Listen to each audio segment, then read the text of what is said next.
বাংলার সবুজ শ্যামল গ্রামে পালন করা হচ্ছে মরু অঞ্চলের উট। গড়ে উঠেছে একের পর এক উটের খামার। যশোরের শার্শা উপজেলার সীমান্তবর্তী গ্রাম পুটখালীতে বাণিজ্যিকভাবে উটের খামার গড়ে তুলেছে পশুপ্রেমী নাসির। নজরুল ইসলাম মল্লিকের পাঠানো তথ্যচিত্রে ডেস্ক রিপোর্ট।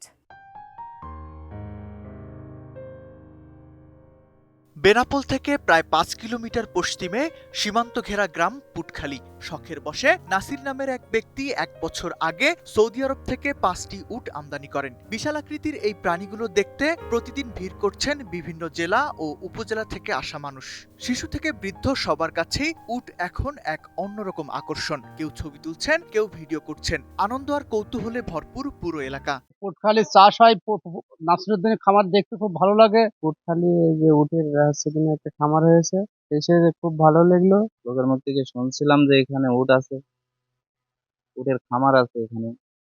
তো উটগুলো আমরা দেখার জন্য মাশাআল্লাহ এখানে আসছিলাম, তো দেখে মাশাআল্লাহ খুব ভালো লাগলো। এগুলো বলে যে আসলে মরুভূমির জাহাজ বলা হয় আরব দেশে, মরুভূমির জাহাজ। তো সেগুলো আমাদের দেশের মাটিতে আর কি মাশাআল্লাহ আসছে, অনেকে নিয়ে আসছে এখানে। তো দেখে মোটামুটি যাক ভালো লাগলো, অনেকে আসে এখানে দেখার জন্য। ৩২ ইঞ্চি জেভিকো টিভি এখন মাত্র ১৫,০০০ টাকায়, সাথে পাচ্ছেন ৩ বছরের প্যানেল ওয়ারেন্টি।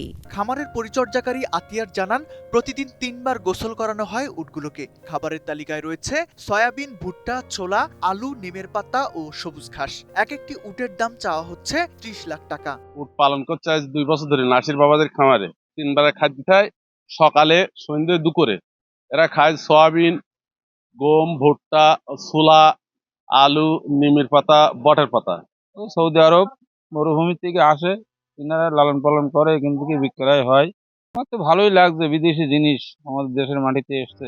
শার্শা উপজেলা প্রাণী সম্পদ কর্মকর্তা তপন কুমার সাহা জানান, সঠিক পরিচর্যা ও আধুনিক ব্যবস্থাপনা নিশ্চিত করা গেলে বাংলাদেশেও বাণিজ্যিকভাবে উট পালন সম্ভব। শার্শা উপজেলা পুটখালী ইউনিয়নে তিনটে খামার গড়ে উঠেছে।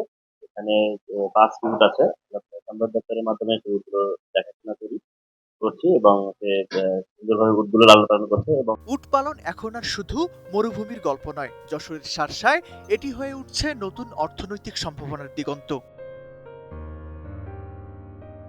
Desk report, ATN news.